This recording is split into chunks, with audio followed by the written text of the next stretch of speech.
Welcome back to Norris Corner.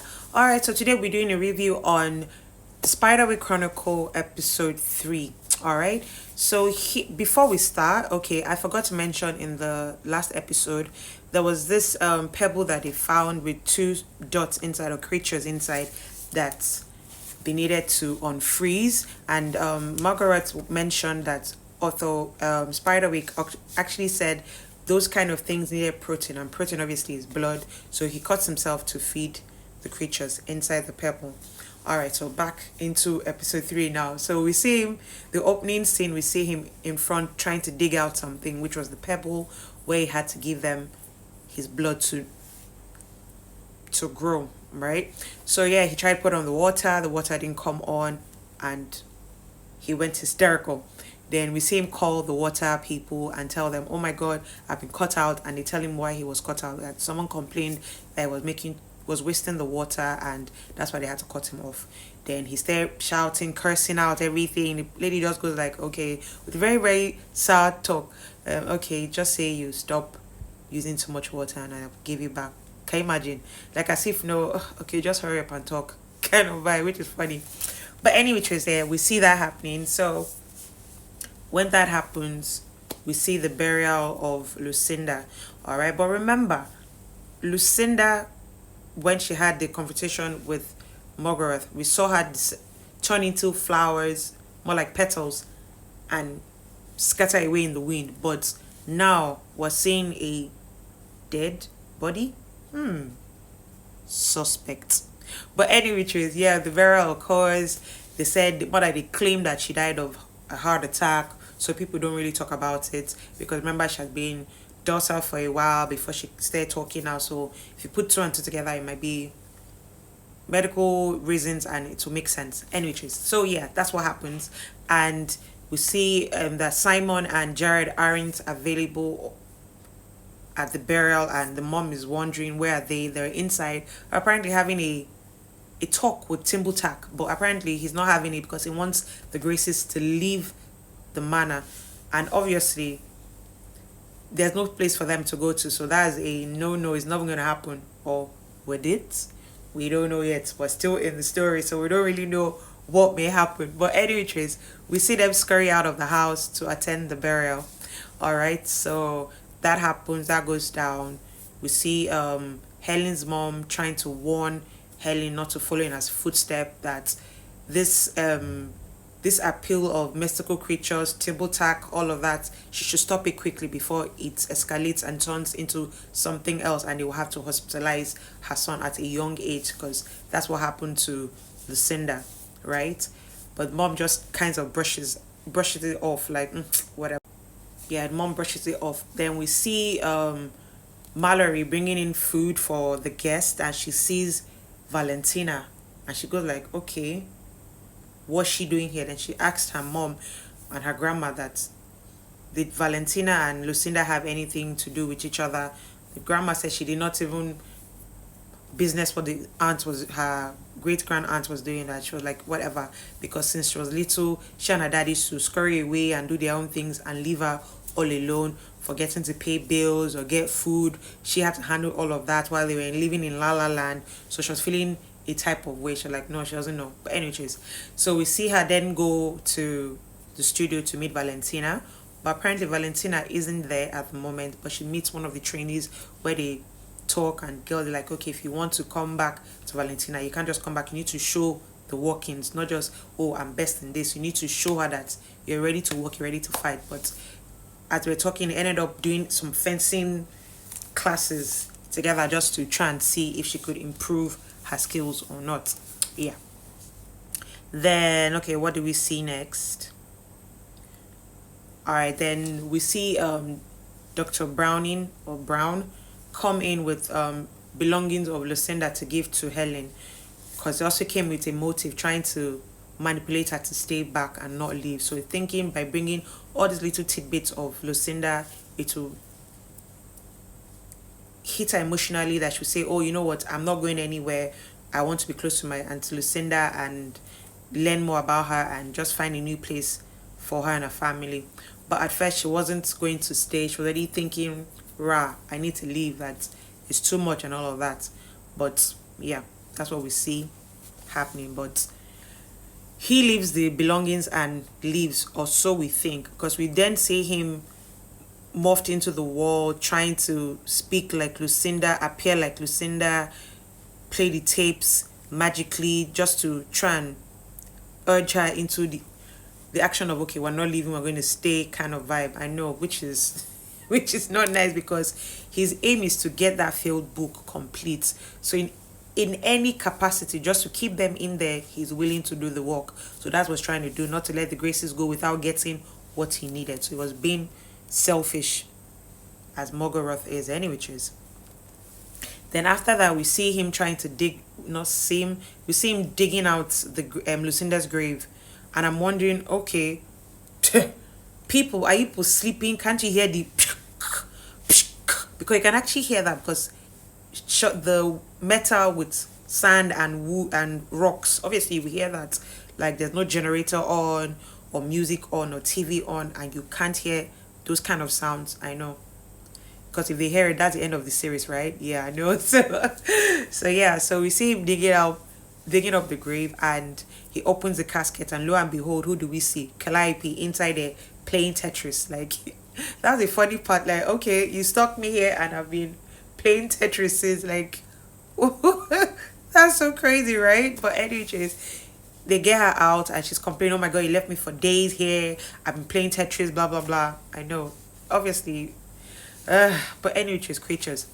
But anyways, he said to tell her that they need to find a way to keep the Graces in town and not leave, so they could get the information that they need. I know, like I said, selfish much. So yeah. So with that said, we see Jared at therapy with the other children. He's trying to say he's sorry for being a narcissist the last time they met and being rude and all of that. But note to self, because his auntie told him to be careful of people around him, wise boy decided to say, you know what? I'm going to make cookies and lace them up with metal to see who is mystical and who's not. So he knows who he can speak to and who he can trust. So he does that. And in the midst of doing that, I'll call them child A and child B. Child A is the girl and child B is the boy. For now, we'll keep them as that before we give them their proper names. All right. So yeah. So child one says, oh, that is only done for people to find out who's mystical or not, or give them extra metal they need in their system. Anyways, and everybody goes and look like Shana goes like, oh yeah, I've watched Maleficent like 100 times, so I know that fairies react to metal. So Dr. Brown goes like, are you sure? Are you serious? Is it true? He goes like, yes. And he says, okay, come into my office for them to have a conversation, because that was not nice. So he told him, then asked him, okay, why are you trying to push people away from you? Like, why are you doing that? The guy like, he's not. But anyways, he decides like, you know what, to save himself from stress, he needs to have fun. Since it's a summer period, he should have fun and just chill than, driving people away. He needs to get more people close to him than pushing them out, because he needs more allies than being alone, which is good in a way. But coming from Margaret, okay, he's playing the role as Dr. Browning, so we can understand, right? So yeah. So yeah, after this, remember before they left, Simon and Jared had agreed to meet at the first clue spot. So obviously Jared was in therapy, so Simon had to wait for Jared. But while he was waiting, he saw Calliope across, trying to get his attention to distract him away from where he was.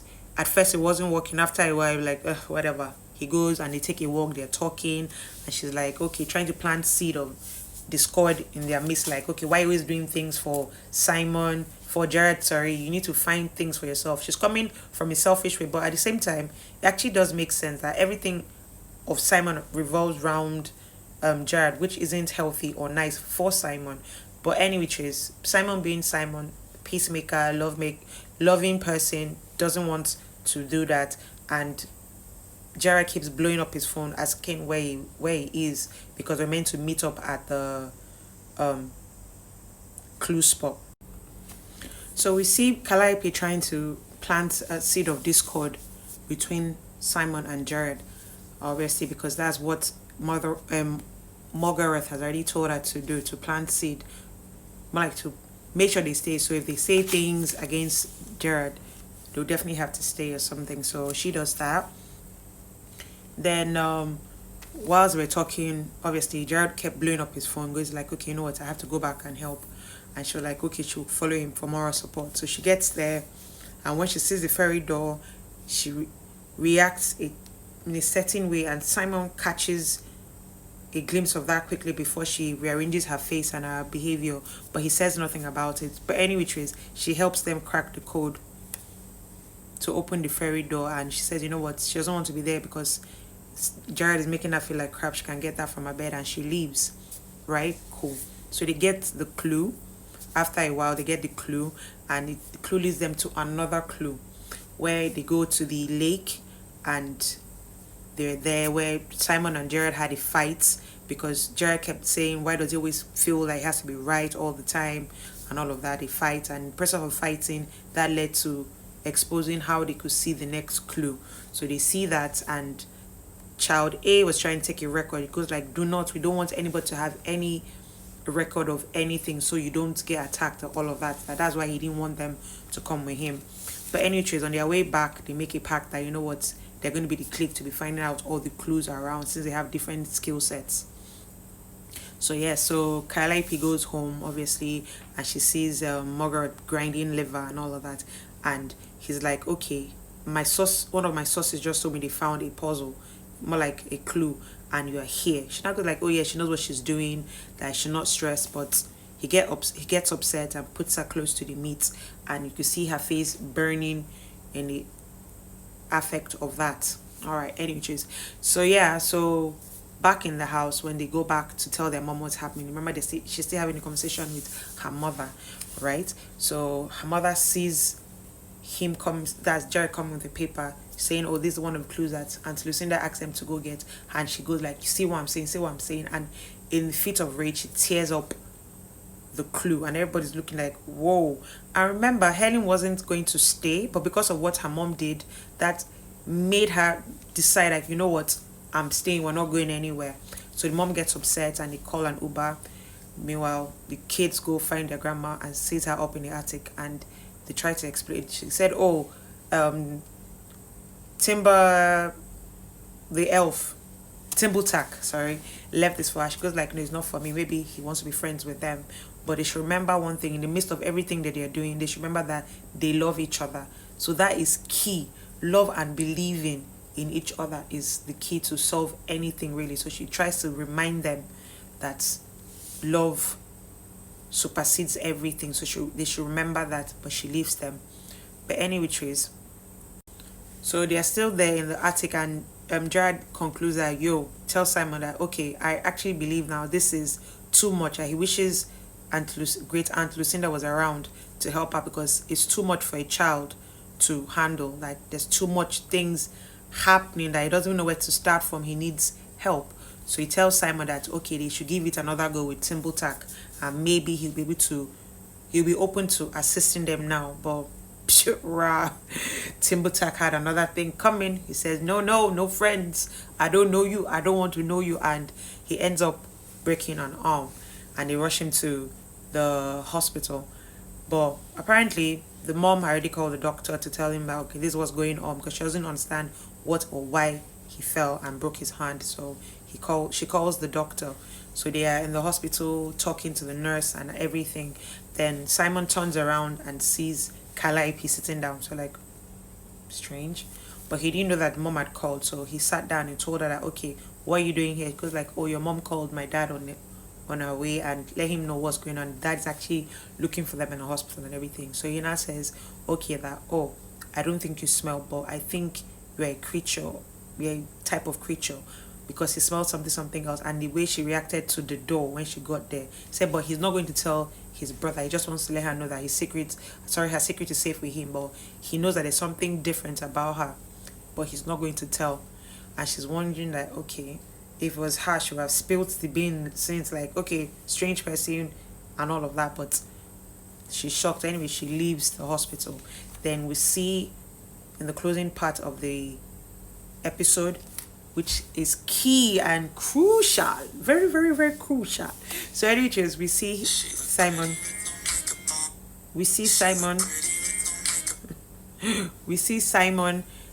we see Jared lying down, right? He's lying down and Mulgarath enters and he says, okay, what's going on? I heard you fell down and broke your arm. What happened? And he tried to explain to him how this was going on and they found a clue and he's happy that he has found friend in the midst of finding clue. And Margaret sees the page and is salivating like, ooh, oh, juicy, that's something he can kill and eat and everything. But before he could do that, Jared brings out a bowl of cookies and Margaret thought, okay, it was his grandma's cookies, but he didn't know that it was the one that was laced with metal. So he takes a bite and all of a sudden his mouth starts to burn, he starts shaking, changing, body shifting from the ogre to the human, so moving, exposing himself to Jared, and Jared goes like, oh wow, you're Mulgarath, and that's how they ended. So now we know that the journey is about to begin. As you begin, I am so happy, like, yo, now the action begins. It was just going on a slow burner for too long. I'm like, where's the action? Where's everything? Like, where? And yeah, we have action now. So yeah, so don't forget, I want you to subscribe, share, like, drop a comment. See, I cannot be the only one feeling this way. Drop a comment. All my fantasy people, where are you guys? Like, come out in droves. Let's have this conversation.